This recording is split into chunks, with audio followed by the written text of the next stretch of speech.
கர்த்தர் வார்த்தைக்கு நாம் செல்வோம். சங்கீதம் 40:2-3.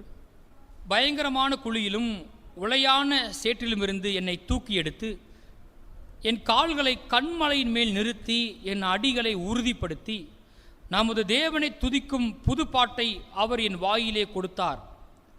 அநேகர் அதை கண்டு பயந்து கர்த்தரை நம்புவார்கள். பயங்கரமான குழியிலும் உளையான சேற்றிலும் இருந்து என்னை தூக்கி எடுத்து. எத்தனை பேர் கர்த்தர் குழியிலிருந்து தூக்கி எடுத்திருக்கிறார்? பொதுவாகவே எல்லாரையுமே ஆண்டவர் முதலாவது ஒரு குழியிலிருந்து தூக்கி எடுக்கிறார். பாவத்திலிருந்து அவனை தூக்கி எடுக்கிறார். ஆதாமுடைய மீறுதலினால, ஆதாமுடைய மீறுதெல்லாம் பாவமாக இருக்குது. ஆதாம் கர்த்தர் வார்த்தையை மீறி பாவம் செஞ்சுட்டான். அந்த பாவம் தான் இன்னைக்கு நாம் காணுகிற எல்லா பிரச்சனைக்கும் காரணமாக இருக்கிறது. ஆதாம் மனுக்குலத்தின் பிரதிநிதியாக இருக்கிறதுனால, அவன் பாவம் செய்ததுனால முழு மனுக்குலம் எங்கே போயிடுச்சு? பாவத்துக்குள்ளே போயிடுச்சு. ஒரு பிறக்கிற குழந்தை கூட பாவி என்று வேதம் சொல்லுகிறது. என் தாய் என்னை பாவத்தில் கற்பந்தரித்தால் போட்டிருக்கு. அதனால் ஒரு குழந்தைக்கு தப்பு செய்ய சொல்லித்தர வேண்டிய அவசியம் இல்லை. தானாக என்ன செய்யும்? வரும். முழு மனுக்குலமும் பாவத்துக்குள்ள விழுந்துருச்சு. அவனை அந்த பாவச்சேற்றிருந்து தூக்கணும் அப்படின்னா எந்த மனுஷனும் தூக்க முடியாது. அதனால தான் நான் உங்களுக்கு சொல்லுகிறேன், எந்த மனுஷனும் கடவுளாக முடியாது.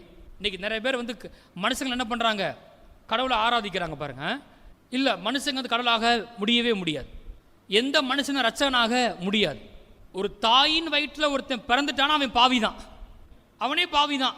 அவன் யாரையும் பாவத்தை தூக்க முடியாது. இப்போ இந்த சேற்றுக்குள்ளே இல்லாத ஒருத்தர் வெளியிருந்து என்ன செய்யணும்? வரணும். நம்மளே சேத்துக்குள்ளே விழுந்துட்டோம், 2 பேர் விழுந்துட்டாங்க, எப்படியாவது வெளியே போயிடணும்னு ஒருத்தர் மாற்றி ஒரு தம்புக்கு என்ன ஆகும்? இன்னும் உள்ளே தான் போகும் பாருங்க. அப்போ யார் காப்பாற்ற வரணும்னு கேட்டால், இந்த சேத்துக்குள்ள உள்ள விழாத, இந்த சேற்றில் விழாத ஒருத்தர் வெளியே இருந்து என்ன செய்யணும்? உதவி செய்யணும். எத்தனை பேர் ஆமீன் சொல்கிறீங்க? அவர் பேர் தான் இயேசு. ஆமீன். அவர் தான் அந்த பயங்கரமான குழியிலிருந்து, அந்த உளையான பாவ சேற்றிலிருந்து எனக்காக இரத்தத்தை சிந்தி சிலுவைக்கு போய் மரித்து அடக்கம் பண்ணப்பட்டு உயிர் தெழுந்து இந்த விழுந்து போன மனுக்குலத்துக்காக சிலுவையின் மூலமாக உதவிக்கரம் நீட்டி இருக்கிறார். ஆமீன். அங்கிருந்து என்னை தூக்கி எடுக்கிறார். ஒருவேளை ரட்சிக்கப்பட்ட நீங்கள் கூட ஒருவேளை பாவ பழக்கத்தில் விழுந்திருக்கலாம், அதில் விடுபட முடியாமல் தவிக்கலாம். நான் சொல்கிறேன், இன்றைக்கி உங்களை அந்த உளையான சேற்றிருந்து உங்களை தூக்கி எடுக்கிற தேவனாக இருக்கிறார். இல்லை, ஒருவேளை நீங்கள் கடன்ற பயங்கரமான குழியில் கிடக்கலாம். நான் சொல்கிறேன், இந்த கர்த்தர் இந்த கடன்ற பயங்கரமான குழிந்து உங்களை தூக்கி எடுக்கிற தேவனாக இருக்கிறார். கடன் அநேக குடும்பங்களை கொன்று போட்டுருச்சு. கடன் தானே? இல்லை, கடன் நிறைய பண்ணிச்சு, கொன்னே போட்டுருச்சு, செத்தே போயிட்ட ஆள். வியாதி அநேகரை கொன்று போட்டுருச்சு. ஆனால் கர்த்தர் நம்மை அப்படிப்பட்ட குழியிலிருந்து தூக்கி எடுக்கிற தேவனாக இருக்கிறார். ஏசு அப்படிப்பட்டவர். தூக்கி எடுத்து என்ன பண்ணுறாரா? பயங்கரமான குழியிலும் உளையான சேற்றிலும் இருந்து என்னை தூக்கி எடுத்து என் கால்களை கண்மலை மேல் நிறுத்தி. இல்லை சொல்லுங்க, என் கால்களை கண்மலையின் மேல் நிறுத்தி. ஆண்டவர் காரியத்தை செய்கிறாரு. கீழே விழுந்து கடந்தவனை, பாவத்தில் கடந்தவனை, அப்படிப்பட்ட மனுஷர் அவனை தேடி அவனை ரட்சித்து அவனை மாற்றி அவனை என்ன பண்ண? கண்மலை மேலே நிறுத்துகிறார். கண்மலை மேல் நிறுத்தி என் அடிகளை உறுதிப்படுத்தி நம்ம பார்க்குறோம். நான் இன்றைக்கு ஒரு காரியத்தை நாம் பார்க்க போகிறோம். இன்றைக்கி நீங்கள் சில காரியங்களை ஆண்டவற்றை நம்பி வந்திருக்கலாம், சில காரியங்களை நீங்கள் நம்பி கொண்டிருக்கலாம். ஆனால் சில உபத்திரவத்தின் வழியாக, போராட்டத்தின் வழியாக நீங்கள் போய் கொண்டிருக்க ஆளாக கூட இருக்கலாம். என்னடா கர்த்தர் இப்படி சொன்னார், ஆனால் இப்படிப்பட்ட ஒரு வியாதியை சந்திக்கிறேனே, கர்த்தர் இப்படிப்பட்ட வாக்கு கொடுத்தாரு, ஆனால் இன்னைக்கு இப்படிப்பட்ட பிரச்சனையை நான் பார்க்குறேனே, கர்த்தர் இதை செய்வேன்னு சொன்னார், ஆனால் என் பிள்ளைய வாழ்க்கையில் எந்த மாற்றத்தையும் நான் பார்க்கலையே, கர்த்தர் சொன்னது ஒன்று, ஆனால் என் வாழ்க்கை நடக்கிறது வேற மாதிரி இருக்குது, என் சூழ்நிலை வேற மாதிரி இருக்கிறது. அப்போ கர்த்தர் உண்மையுள்ளவரா? எனக்கு சொன்னதை நிறைவேற்றுவாரா? அப்படின்ற ஒரு நிலையில் நீங்கள் நின்று கொண்டிருக்கலாம். அங்கே என்ன செய்யணும்னு நான் உங்களுக்கு காண்பிக்க போகிறேன். ஆண்டவர் சொன்னது ஒன்று, என் வாழ்க்கையில் நடக்கிறது வேற ஒன்றா இருக்குதே. அப்படி தானே யோசிக்கிறீங்க? வாசிப்போம் அங்கே மத்தேயு 16:18.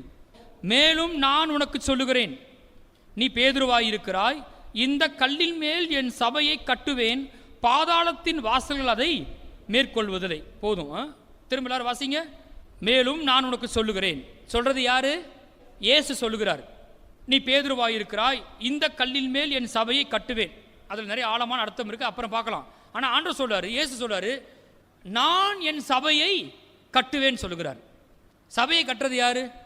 சத்தமா சொல்லுங்க, இன்னும் சத்தமா. கர்த்தர். இயேசு கட்டுறார். ஆமென். இந்த கல்லில் மேல் என் சபையை நான் கட்டுவேன். அப்படி சொல்லிட்டு ரொம்ப ஈஸியாக கட்டிடுவனாகும் அப்படின்னு சொல்லலை. அங்கே என்ன போட்டிருக்கு வாசிங்க, பாதாளத்தின் வாசல்கள் அதை மேற்கொள்வதில். அப்போ என்ன சொல்றாரு, இந்த பூமியில், இந்த விழுந்து போன உலகத்தில் நான் சபையை கட்டுகிறேன், என் ராஜ்யத்தை விஸ்தாரமாக்குறேன், விழுந்து போன பாவத்தில் விழுந்த ஜனங்களை மீட்டு ரட்சித்து அவங்க நரகத்துக்கு போகாதபடிக்கு ரத்தத்தை சிந்தி இருக்கிறேன், அவங்களுக்கு சுவிசேஷத்தை அறிவித்து அவர்களை மீட்டெடுத்து சபையில் கொண்டு வந்து சேர்க்கிறேன், சபையை நான் கட்டுறேன், குடும்பங்களை கட்டுகிறேன். இது யார் செய்கிறா? இயேசு செய்கிறார். ஈஸியாக நடக்கிறது இல்லை, அவரே சொல்றார். இப்படி சபையை நான் கட்டும்போது பாதாளத்தின் வாசல்கள் அதை மேற்கொள்வதில்லை. அப்படின்னா என்ன சொல்ல வர்றாரு? கண்டிப்பாக பாதாளம் சண்டை போட வருமா வராதா?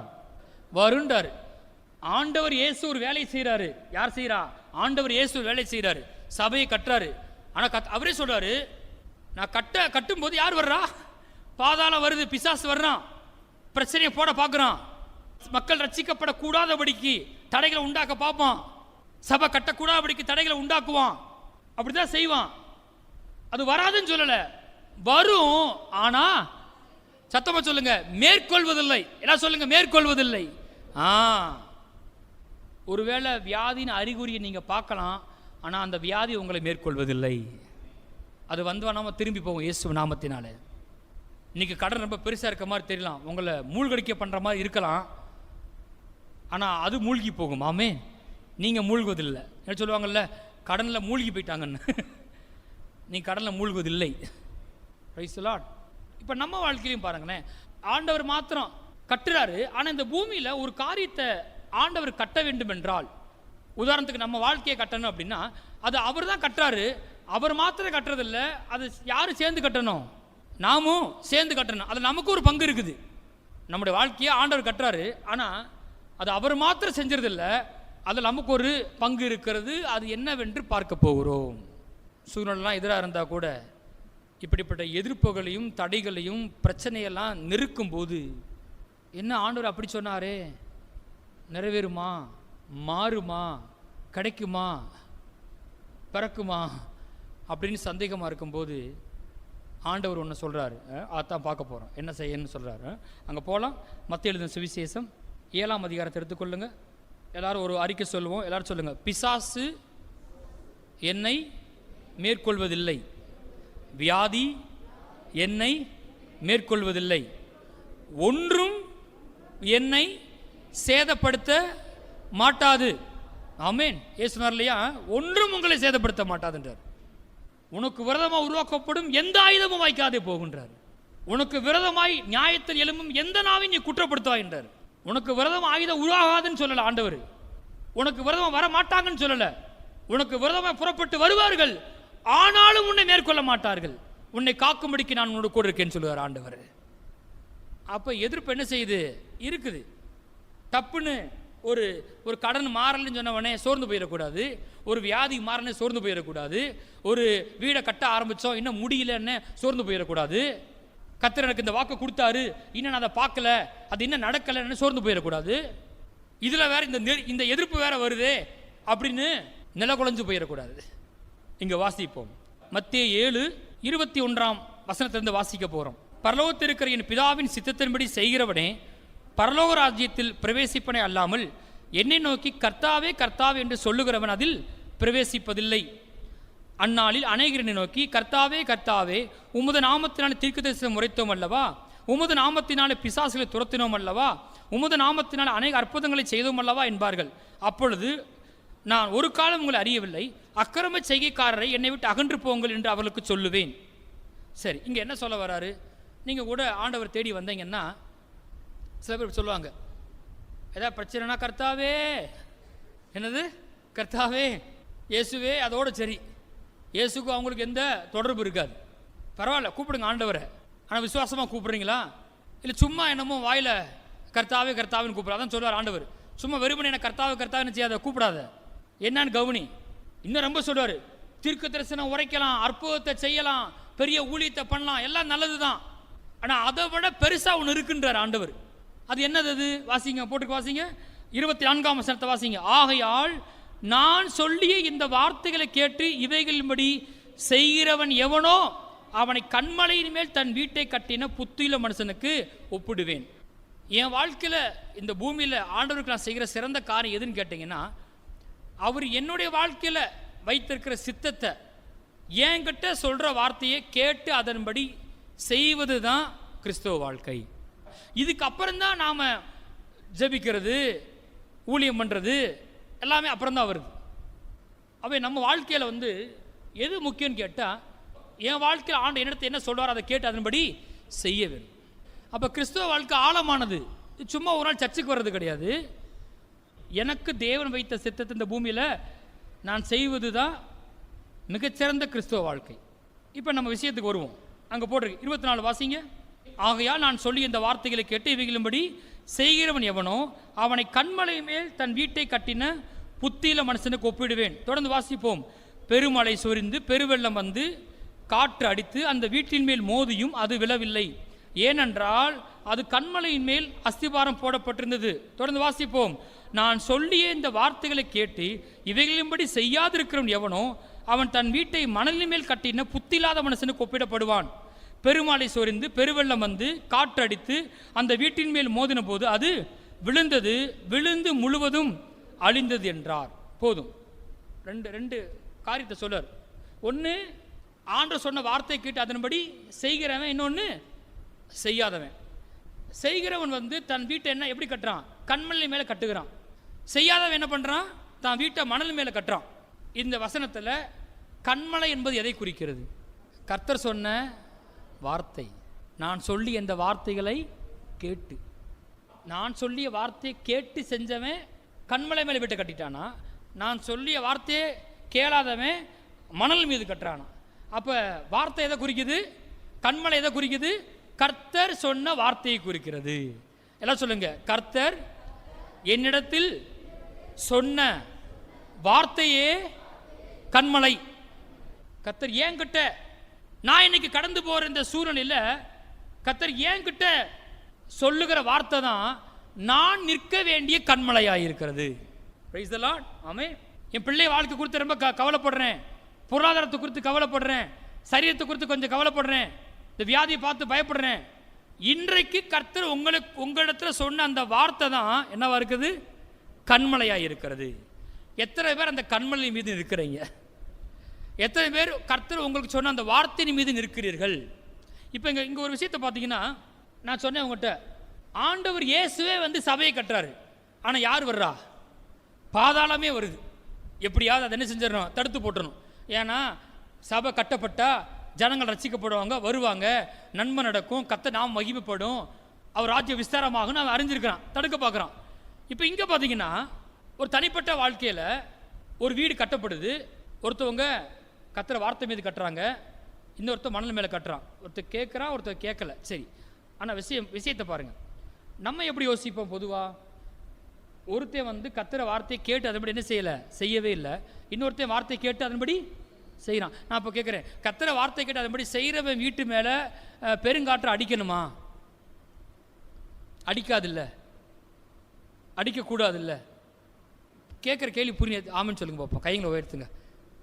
ஒருத்தன் கர்த்தர் வார்த்தை கேட்டு அதன்படி செய்யலை, இன்னொருத்தன் கர்த்தர் வார்த்தை கேட்டு அதன்படி செய்கிறான். அப்போ செய்கிறவன் வீட்டு மேலே என்ன வரக்கூடாது?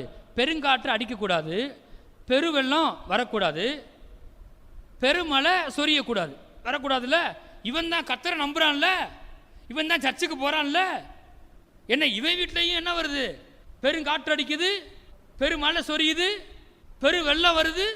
இவனுக்கும் என்ன வருது? பெருங்காற்று, பெருமழை, பெருவெள்ளம் வருது. அப்போ நம்ம அங்கே தான் ஒரு இடத்துல மிஸ் பண்ணுறோம் பாருங்க. வாழ்க்கையில் சில பிரச்சனைகளை பிசாசு போடும்போது நம்ம என்ன யோசிச்சுறோன்னு கேட்டிங்கன்னா, இவங்க ஏதோ தப்பு பண்ணியிருப்பாங்க, இல்லது நம்ம ஏதோ தப்பு பண்ணியிருப்போம்னு நினைக்கிறோம். தப்பு பண்ணனால தான் இந்த பிரச்சனை வந்துருச்சு, இந்த உபத்திரவம் அப்படின்னு நினைக்கிறோம். இல்லை இல்லை இல்லை இல்லை இல்லை, கிடையாது. அப்படி யோசிக்கக்கூடாது. கர்த்தருடைய சபையை கட்டுறோம், ஒரு தெய்வீகமான காரியத்தை தான் நாம் செய்கிறோம். ஆனால் என்ன வருது? எதிர்ப்பு வருது. ஏன் வருது? ஏதோ தப்பு பண்ணியிருப்பாங்க, இல்லை. ஆனால் அப்படி யோசிக்கிறது தவறு. வாழ்க்கையில் சில எதிரான சூழ்நிலையை பார்க்கும்போது ஏன் வந்துச்சு, எதுக்கு நமக்கு வந்துச்சு, நம்ம ஒரு எறும்பு கூட நம்ம ரொம்ப நல்லவனாச்சே, நமக்கு வரலாமா அப்படின்னு யோசிக்கக்கூடாது. இங்கே போட்டிருக்கு, இப்போ கண்மலை மேலே வீட்டை கட்டின அதன் மீது பெருமழை சொரிஞ்சிச்சு, பெருமழை அடிச்சிச்சு, பெரு வெள்ளம் வந்துச்சு, காற்று அடித்து அந்த வீட்டின் மேல் மோதியும் அது விழவில்லை. Praise the Lord. எல்லாம் கரங்களை தட்டி கர்த்தரை ஸ்தோத்திரிப்போம். ஆமென். உண்மைதான், உண்மைதான். பெருமழை அடிக்குதுங்க, பெரு வெள்ளம் வந்துருச்சுங்க, பெருங்காற்று அடிக்குதுங்க, அந்த வீட்டின் மேல் மோதியும் அது அது விழவில்லை. என்ன சொல்லுங்க? மோதியும் விழவில்லை. மறுபடியும் சொல்லுங்க, மோதியும் விழவில்லை, மோதியும் விழவில்லை. மோதுமா?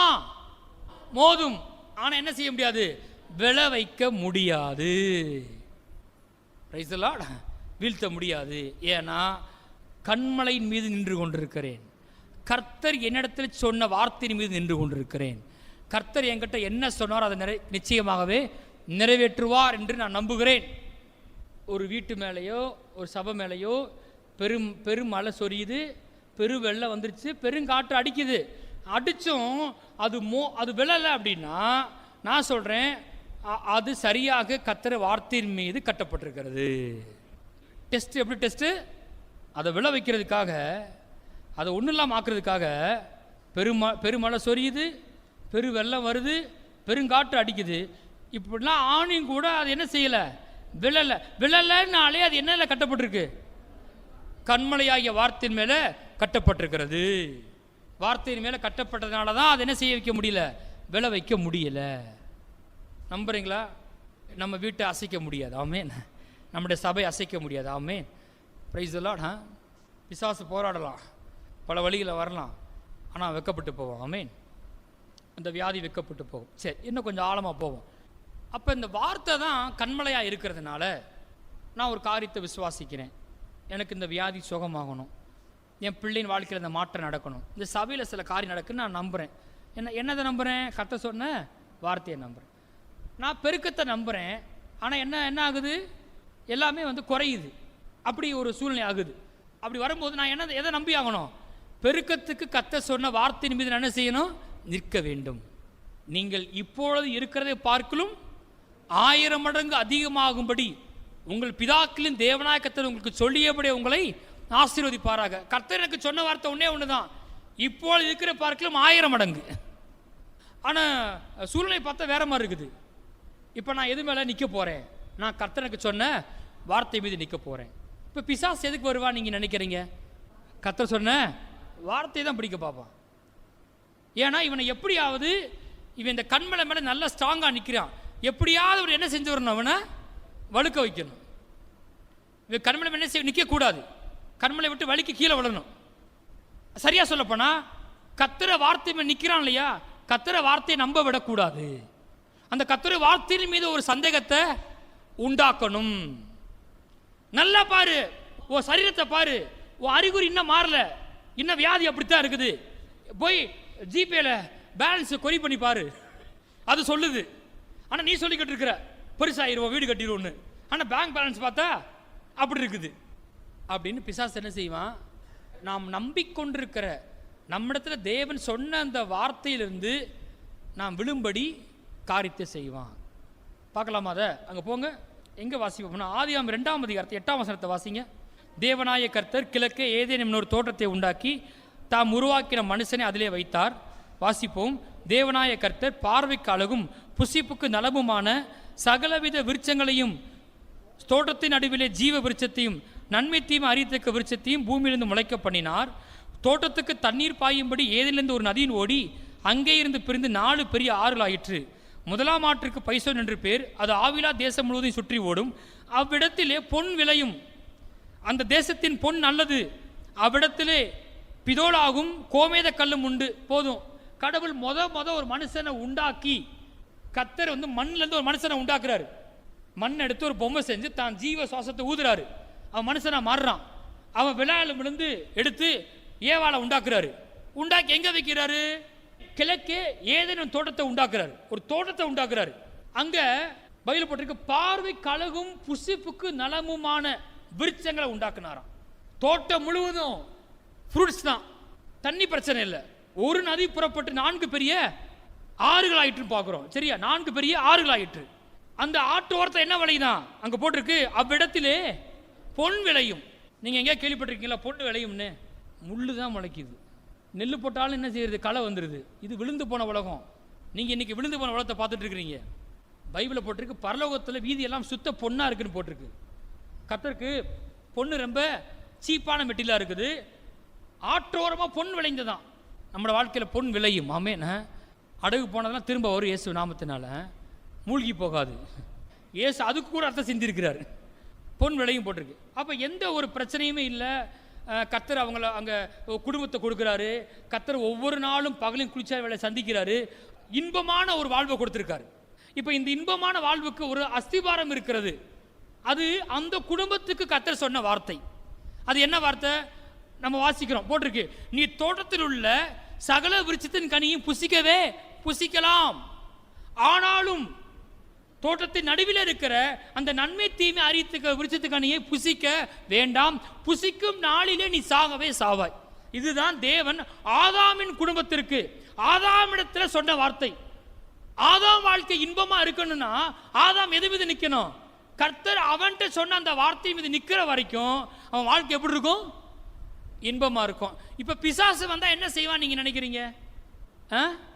கரெக்டா எந்த வார்த்தையை தேவன் அவங்களுக்கு சொன்னாரோ அந்த வார்த்தையில அவங்க என்ன செய்யணும்? விளை வைக்கணும். ஆதாம் வந்து என்ன செய்ய மாட்டான்? ஆதாம் இந்தா வா படத்துக்கு போகலாம், சரியான படம் வந்திருக்கு, போகலாமா அப்படின்னு கேட்க மாட்டான். அவனுக்கு அது முக்கியங்க. நம்ம நினைக்கிறோம் சினிமாவுக்கு போகிறது, மற்ற காரியங்கள்லாம் வந்து வெளியே பார்க்குற காரியத்தை நம்ம நினைக்கிறோம். ஆமாம், அதுதான் தான் கூட பாவனா எதுன்னு கேட்டால், ஆதாம எது விளை வச்சுச்சுன்னு கேட்டால், கடவுள் அவனுக்கு சொன்னார், இங்கே பாரு எல்லாமே நல்லா இருக்கு, ஒன்னே ஒன்று, உனக்கு மேலாக நான் இருக்கிறேன், இப்போ என் வார்த்தை நீ காத்துக்கொள். என்ன வார்த்தை? சகல விருட்சத்தின் கனிகளையும் புசிக்கவே புசிக்கலாம். பக்கத்து சொல்லுங்க, சாப்பிடவே சாப்பிடலாம். சரியா? நல்லா சாப்பிடலாம். ஆனால் அந்த தோட்டத்து நடுவில் இருக்கிற சென்டரில் ஒன்று இருக்குது. நன்மை தீமை அறியத்தக்க கனி என்ன செய்யக்கூடாது? புசிக்க வேண்டாம். அதை புசிக்கும் நாளில் நீ என்ன செய்வ? சத்தமாக சொல்லுங்க, நெகட்டிவாக சொல்லியிருக்காரு. அதை நீ தொட்டன்னா சாகவே சாவான்னு சொல்லி முடிச்சிட்டார். அப்போ அவன் வருவான், ஒவ்வொரு நாளும் வருவான். ஏது என்ன சும்மா கிடையாது. நம்ம வீட்டுக்கு பின்னாடி தோட்டம் கிடையாது. நம்ம வீட்டுக்கு பின்னாடி எத்தனை மரம் இருக்கும்? இருக்கும், பெரிய தோட்டம் ஒரு தோத்துறோம். ஆனால் முருங்கை மரம், ஒரு 3 தென்னை மரம், ஒரு கொய்யா மரம் இருக்கும் இல்லையா? அப்படிலாம் இருக்கும். இது ஏதேன் தோட்டம் ஏக்கர் கணக்காக இருக்குது. இன்னைக்கு இருக்கிற ஈரான் ஈராக் தேசம் அவ்வளோ பெருசு. குறையே கிடையாது, தண்ணிக்கு குறை கிடையாது. எல்லாம் சுத்தமான தண்ணி, பொண்ணு சுத்தமான பொண்ணு. அந்த தேசத்தின் பொண்ணு நல்லதுன்னு போட்டிருக்கு பைபிளில். வேண்டியதை சாப்பிடலாம், சாப்பிட்டு மிச்சம் எடுத்து கீழே போடலாம். 2 பேருக்கு இவ்வளோ பெரிய இடத்த கற்றுக் கொடுத்தாரு. இப்போ பிசாசு வர்றான். பிசாசு வந்து என்ன கேட்குறான்? வாசிங்க 3ஆம் அதிகாரத்தில் 1ஆம் வசனம். தேவனாய கர்த்தர் உண்டாக்கின சகல காட்டு ஜீவங்களை பார்க்கிலும் சர்ப்பமானது தந்திரமுள்ளதாக இருந்தது. அது ஸ்திரியை நோக்கி. பிசாசு எப்படி வர்றான்? சர்ப்பமாக வர்றான், பாம்பு ரூபத்தில் வர்றான். வந்து என்ன கேட்குறான்? வாசிங்க. ஸ்திரியை நோக்கி, ஒரு டீ போடு, குடிச்சிட்டு போகிறேன், எப்படி இருக்க, நல்லா இருக்கியா? சரி, அப்படி பேசல. சரியா? உன் ட்ரெஸ் ரொம்ப நல்லா இருக்காக்கும், உன் ட்ரெஸ்ஸு சரியில்லை, இது ஆண்டருக்கு பிரியமில்லையாக்கும், ஹேர் என்ன இப்படி தொங்க விட்டுருக்க, அப்படிலாம் ஒன்றும் கேட்கல. என்ன கேட்குறேன் பார்க்கலாமா? வாசிங்க. என்ன போட்டிருக்கு? நீங்கள் தோட்டத்தில் உள்ள சகல விருட்சங்களின் கனியையும் புசிக்க வேண்டாம் என்று தேவன் சொன்னது உண்டோ என்றது. கரெக்டாக வந்து கேட்குது. கரெக்டாக வந்து என்ன பண்ணுறான்? கர்த்தர் சொன்ன வார்த்தையில் ஒரு குழப்பத்தை உண்டாக்குறான். கரெக்டாக எதுக்கு வர்றான்? தேவன் சொன்னது உண்டோ, தேவன் என்ன சொன்னான்றதா ஒரு குழப்பத்தை உண்டாக்குறான். எத்தனை பேர் கர்த்தர் வார்த்தையை சொல்லியிருக்கிறாரு? கடவுள் உங்களுக்கு வார்த்தை கொடுத்துருக்காரா? ஆமென். சரியா?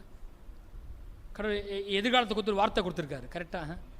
ஆனால் அவன் சொல்கிறான், கர்த்தர் சொன்னார் சகல விருட்சத்தின் கனி நீங்கள் என்ன செய்யலாம்? புசிக்கவே புசிக்கலாம். அவன் சொல்கிறான், புசிக்க வேண்டாம் என்று தேவன் சொன்னது உண்டோ அப்படின்னு கேட்குறான். அவளுக்கு மண்டை குழம்பி போச்சு. சொன்னாரா சொல்லலையா? சுற்றிடுச்சு, தலை சுற்றிடுச்சு போச்சு. அப்போ என்னன்னா உறுதியா இல்லை. கர்த்தர் என்ன சொன்னார்ன்றது என்னது மனதில் பதியல. கர்த்தர் தெளிவாக சொல்லியிருக்காரு, நீ தோட்டத்தில் உள்ள சகல விருட்சங்களின் கனியையும் புசிக்கவே புசிக்கலாம். தெளிவா மனது எதுல பதிஞ்சிருக்குன்னு கேட்டா கர்த்தனுக்கு சொன்ன வார்த்தை. எத்தனை பேர் கர்த்தர் வார்த்தை சொல்லியிருக்கிறார்? ஆமென். ஒரு எதிர்மான சொல்லி நீ கடந்து போய் கொண்டிருக்கலாம். ஆனால் கடவுள் கர்த்தர் உங்ககிட்ட என்ன வார்த்தை சொன்னாரோ அதை உங்கள் மனது ஆழமாக நம்ப வேண்டும். பிசாசு கரெக்டாக அதெல்லாம் ஒரு குழப்பத்தை உண்டாக்குறான். அப்போ ஸ்திரீ சொல்கிறா சர்ப்பத்தை பார்த்து, இல்லை இல்லை, நாங்கள் தோட்டத்தில் உள்ள சகல விருட்சத்தையும் கனி என்ன செய்யலாம், புசிக்கலாம் அப்படின்னு சொல்கிறா. ஆனால் சர்ப்பம் சொல்லுது 4ஆம் வசனத்தில், அப்பொழுது சர்ப்பம் ஸ்திரியை நோக்கி, நீங்கள் சாகவே சாவதில்லை. கர்த்தர் சொன்னார் தோட்டத்தில் உள்ள சகல விருட்சத்துக்கு நீங்கள் என்ன செய்யலாம், புசிக்கவே புசிக்கலாம். இவன் என்ன சொல்கிறான், புசிக்க வேணான்னு சொன்னாரா அப்படின்னு சொல்கிறான். கர்த்தர் சொன்னார் அதை புசிக்கும் மேலே நீ சாகவே சாவாய். உன் நல்லதுக்கு தான் சொல்கிறேன், நான் உன்னோட உறவாக இருக்கிறேன்.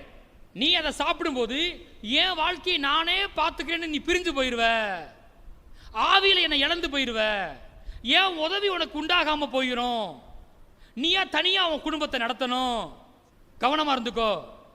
செத்துரு வேணா உடனே செத்துறது கிடையாது. இப்படிப்பட்ட காரியம் நடந்து போகும். பூமி முள்ளும் குறுக்கு முளைப்பிக்கும். முகத்தின் மேல் ஆகாரம் புசிப்ப, மண்ணில் எடுக்கப்பட்ட மண்ணுக்கு திரும்பவ, வியாதி வந்துடும், சாகவே சாவாய். புசிக்கும் நாள் இல்லை. ஆனால் சர்ப்பம் சொல்லுது சாகவே சாவதில்லை. இப்போ இப்படி சொல்கிறேன் நான். இன்னைக்கு ஒரு கத்தவங்க இப்படி வார்த்தையை கொடுத்துருக்கலாம். என்ன கொடுத்துருக்காரு வார்த்தை, நீதிமானுடைய பாதை நடுப்பகல் வரைக்கும் அதிகமாக பிரகாசிக்கிற சூரிய பிரகாசம் போல இருக்கும். அப்படின்னா நான் சொல்கிறேன், உங்கள் வாழ்க்கை என்ன ரொம்ப நல்லா இருக்க போகுது. ஆமென். இந்த வருஷத்தை விட வர வருஷம் ரொம்ப பிரகாசமாக இருக்கும். அடுத்த வருஷம் இன்னும் பிரகாசமாக இருக்க போகுது இயேசு நாமத்தினால. கரெக்டாக. ஆனால் சில நேரங்களில் சூழ்நிலை பார்க்கும்போது இல்லைங்க, வர வர மங்குற மாதிரி தெரியுதுங்க, வர வர தேஞ்சிக்கிட்டு போகிற மாதிரி தெரியுதுங்க அப்படின்னு சொன்னீங்கன்னா நீங்கள் என்ன சொல்லக்கூடாது, ஆமாம் தேயுதுன்னு சொல்லக்கூடாது. கர்த்தர் என்ன சொன்னார், வர வர பிரகாசமாக இருக்கும், வர வர விருத்தி அடைன்னு சொல்லணும். கர்த்தர் என்ன சொன்னாரோ அதன் மீது என்ன செய்யணும், நிற்க வேண்டும். சரி, இப்படி வச்சுக்கிடுவோம். நான் ஒரு எதிரான சூழ்நிலையில் போகிறேன். கர்த்தர் வார்த்தையை கொடுத்துருக்கிறார். சூழ்நிலையை பார்க்கும்போது கர்த்தர் வார்த்தை நிறைவேறாது போல தான் இருக்குது. அப்போ நம்ம என்ன சொல்லணும் அப்படின்னு வேதம் சொல்லுது பாருங்களேன். வாசிப்போம். ரோமர் 3:3 வசனத்தை எடுங்களேன். ரோமர் 3:3 வாசிங்க. சிலர் விசுவாசியாமற் போனாலும் என்ன, அவர்களுடைய அவிசுவாசம் தேவனுடைய உண்மையை அவமாக்குமோ. போருங்க, கவனிங்க. இப்போ கர்த்தர் ஒரு காரியத்தை சொல்கிறாரு, அல்லது நாம் சில காரியங்களை சொல்கிறோம். இன்றைக்கி சுவிசேஷத்தை சொல்லியிருக்கிறோம். புதுசாக வந்ததும் கேட்டிருக்கீங்க. நீங்கள் இயேசு மத தலைவர் கிடையாது, கிறிஸ்துவ ஒரு மதம் கிடையாது. நீங்கள் ரட்சிக்கப்படணும்னா கண்டிப்பாக இயேசு என்ன செய்யணும், உங்கள் உள்ளத்தை ஏற்றுக்கொள்ள வேண்டும். இயேசுவே ஆண்டவராக இருக்கிறாரு. இந்த வானத்தையும் பூமியை உண்டாக்கின ஒரே தேவன் இயேசு தான். இப்போ நீங்கள் ஒரு வேளை நாங்கள் இதை நம்ப மாட்டோம் அப்படின்னு சொன்னீங்கன்னா ஆண்டவர் கேட்குறாரு, நீங்கள் விசுவாசியாமல் போகிறதுனால உங்களுடைய அவிசுவாசம் தேவனுடைய உண்மை என்ன செய்ய முடியாது, அவமாக்க முடியாது. நீங்கள் நம்பிதான் ஆகணும். கடவுளை பொய்ன்னு சொல்ல முடியாது. அதே மாதிரி வாழ்க்கையில் சில சூழ்நிலை நான் வரும்பொழுது, இன்றைக்கி நான் உன்னை ஒரு காரியத்தை பார்க்குறேன், அது கர்த்தர் சொன்ன வார்த்தைக்கு விரோதமாக இருக்குது, நம்புற மாதிரி இல்லை. இப்போ வேதம் சொல்லுது 4ஆம் வசனத்தை வாசிங்க. அப்படி ஆக்க மாட்டாது, அதாவது அவருடைய அவிசுவாசம் தேவனுடைய உண்மையை அவமாக்குமோ, அப்படி அவமாக்க மாட்டாது, அப்படி ஆக்க மாட்டாது. வாசிப்போம், எல்லாரும் வாசிங்க. நீர் உம்முடைய வசனங்களில் நீதிபரராய் விளங்கவும் உம்முடைய நியாயம் விசாரிக்கப்படும் போது வெற்றி அடையவும் இப்படி ஆயிற்று என்று எழுதியிருக்கபடி தேவனே சத்தியபரர் என்றும் எந்த மனுஷனும் பொய்யன் என்றும் சொல்லுவோமாக. இன்னைக்கு நான் வாழ்க்கையில் கடந்து போகிற சூழ்நிலையில் சில காரியம் நடக்காததுனால, அப்போ கடவுள் ஒன்று சொன்னார், கர்த்தருடைய வசனம் என்னாச்சு, நம்ம ஒரு விஷயத்துக்கு வரணும். தேவனே சத்தியபரர், மனுஷன் எவனும் பொய்யன். சூழ்நிலை தான் பொய்யா போகும், மனுஷன் சொல்றதான் பொய்யா போகும். ஆனால் தேவன் எப்படி இருக்கிறாரு, சத்தியபரராய் இருக்கிறாரு. அவர் சொன்ன வசனத்துக்கு நீதிபரராய் இருக்கிறாரு. முடிவில் நியாயம் விசாரிக்கப்படும் போது அவர் வெற்றி அடைவார். அவர் வசனம் தான் ஜெயிக்கும். சூழ்நிலை மாறி போகும். ஆனா அந்த கண்ணால காண்கிற சூழ்நிலையை வச்சுதான் பிசாசு பேசுறான். நமக்கு கர்த்தர் சொன்ன வசனத்தை விட கண்ணுல பார்க்கிற, உணர்ற, நம்ம அனுபவிக்கிற காரியத்தை பார்க்கும்போது அதுதான் உண்மையோ அப்படின்னு தோணுது. ஆனா சூழ்நிலை உண்மை கிடையாது. கர்த்தருடைய வசனமே உண்மையாக இருக்கிறது. சூழ்நிலையை கர்த்தருடைய வார்த்தை என்ன செஞ்சு போடும், மாற்றி போடும். கண்டிப்பாக மாற்றணும். அப்போ உறுதியாக இருக்கணும். இந்த வார்த்தையை தேவன் எனக்கு சொல்லியிருக்கிறாரு. இந்த வியாதிலிருந்து நான் வெளியே வருவேன், இந்த கடலிருந்து நான் வெளியே வருவேன், நான் வீட்டை கண்டிப்பாக கட்டுவேன், ஆமென், இந்த வாகனங்களை வாங்குவேன், என் பிள்ளைங்க உயர்ந்த ஸ்தானத்துக்கு போவாங்க, சொன்னபடி கர்த்தர் எனக்கு பிள்ளையை கொடுப்பாரு, திருமண காரியத்தை நிறைவேற்றுவார், இதெல்லாம் கர்த்தர் எனக்கு சொல்லியிருக்கிறாரு. அவருடைய வசனம் தான் உண்மை. அந்த வார்த்தையின் மீது தான் நான் நிற்கணும். சொல்லுங்க, தேவனே சத்தியபரர். சொல்லுங்க, தேவனே சத்தியபரர். அவர் தான் உண்மையுள்ளவர். பிசாசை பற்றி பைபிள் போட்டிருக்கு. யோவான் 8:44 போட்டிருக்கு. அவன் ஆதி முதற்கொண்டு கொலை பாதகனாக இருக்கிறாராம். திரும்ப சொல்கிறேன், நான் ரட்சிக்கப்படுறதுக்கு முன்னாடி நம்பின ஒரு விஷயம் அதுதான். என்ன நடந்தாலும் கடவுள் தான். அப்படி தான் நம்ம நம்பணும். பாருங்க, எல்லாம் அவன் செயல் அப்படின்னு நினச்சிக்கிட்டு இருந்தோம். இல்லை, பைபிள் தெளிவாக சொல்லுது, திருடன் திருடவும் கொல்லவும் அழிக்கும் வருகிறானே அன்றி வேறொன்றுக்கும் வரான், நானும் அவைகளுக்கு ஜீவன் உண்டாகும், அந்த ஜீவன் பரிபூர்ணப்படும் வந்தேன். அப்போ திருடன் வேற, இயேசு வேற. இயேசு ஒருத்தர் இருக்காரு, பிசாசுன்னு ஒருத்தர் இருக்கிறான். இந்த வெளிச்சமே என்னைக்கு நான் ரட்சிக்கப்பட்டு பைபிளை கேட்டேன், சத்தியத்தை கேட்டேன், அப்போதான் புரிஞ்சு பாருங்க.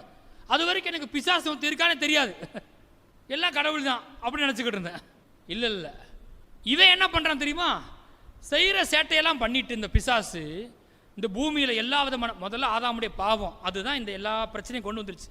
சாபத்தை, தரித்திரத்தை, வியாதியை கொண்டு வந்துருச்சு, விபத்துகளை எல்லாம் கொண்டு வந்துருச்சு. இன்னைக்கு மனுஷ வாழ்க்கை கெடுக்கிறது பிசாசு. எல்லாத்துக்கும் பின்னாடி பிசாசு இருக்கிறான். மனுஷ கொலை பாதகனாக இருக்கிறான். இப்போ அவன் பொய்யனும் பொய்க்கு பிதாவுமா இருக்கிறான். அவன் பேசும்போது தன் சொந்தத்தில் எடுத்து பேசுகிறான்னு போட்டுருக்கு பாருங்க. அவன் எதை பேசுறான்னு என்ன செய்வான்? அவனா ஓனா பேசுறான். அது குறிப்பாக கத்திர வார்த்தைக்கு விரோதமாக பேசுறான். அவன் பொய்யன்.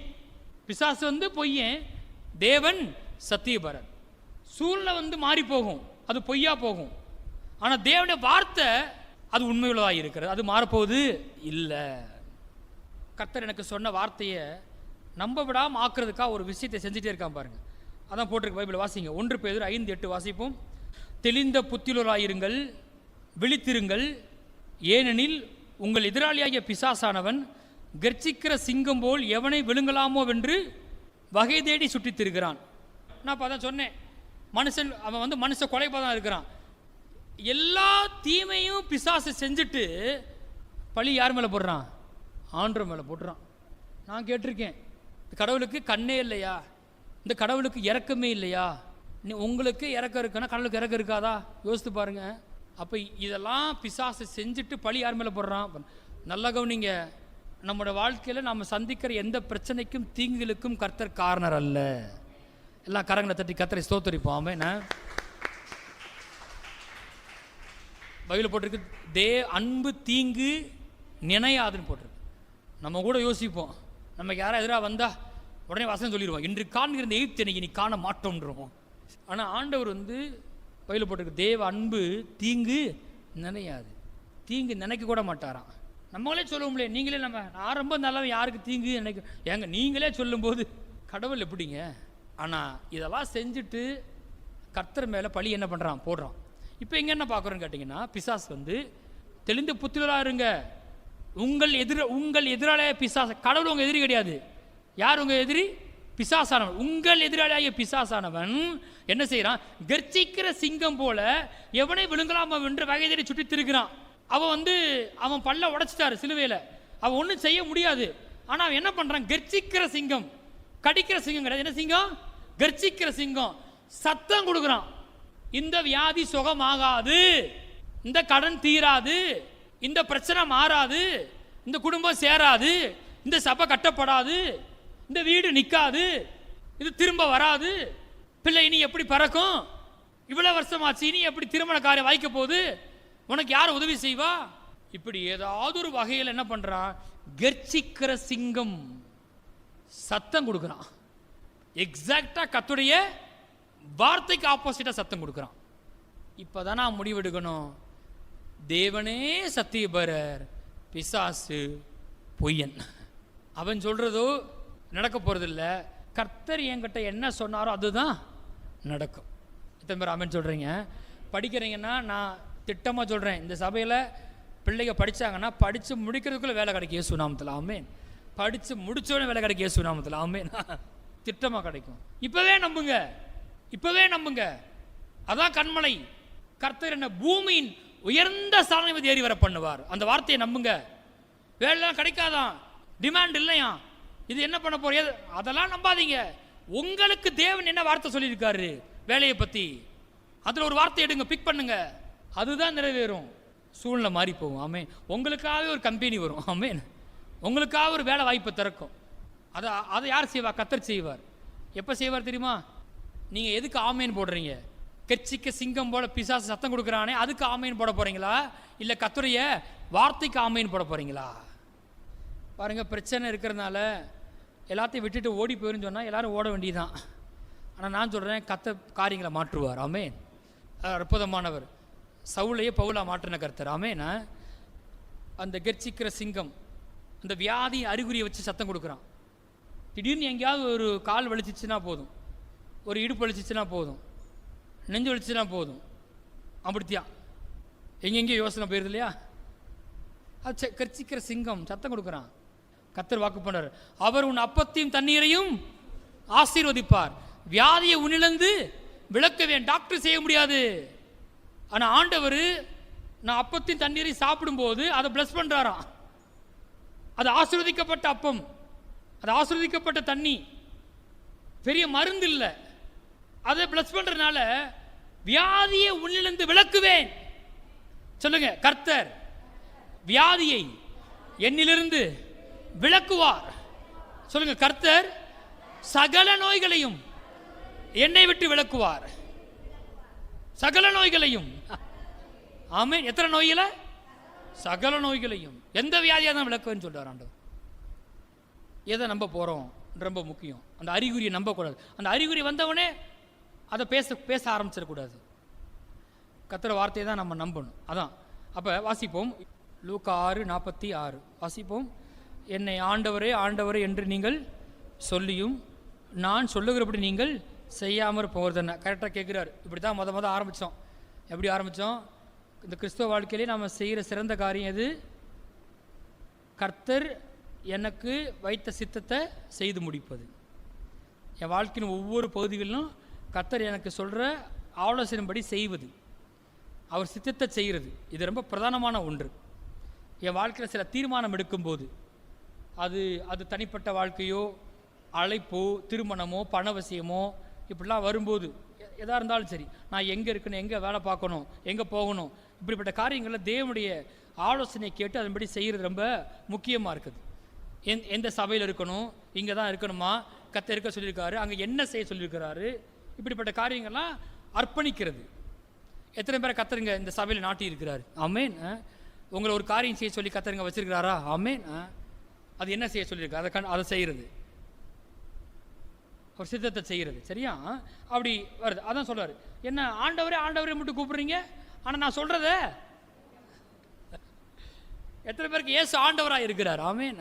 இன்னைக்கு ஒருவேளை இயேசுவை பற்றி வெறுமனை பார்த்துக்கிட்டு இருந்தேன் அப்படின்னு சொல்றவங்க, இன்னைக்கு நீங்கள் அவரை ஆண்டவராக ஏற்றுக்கொள்ள வேண்டும். ஆமேன். கர்த்தர் உங்களை சந்திக்கிறார்.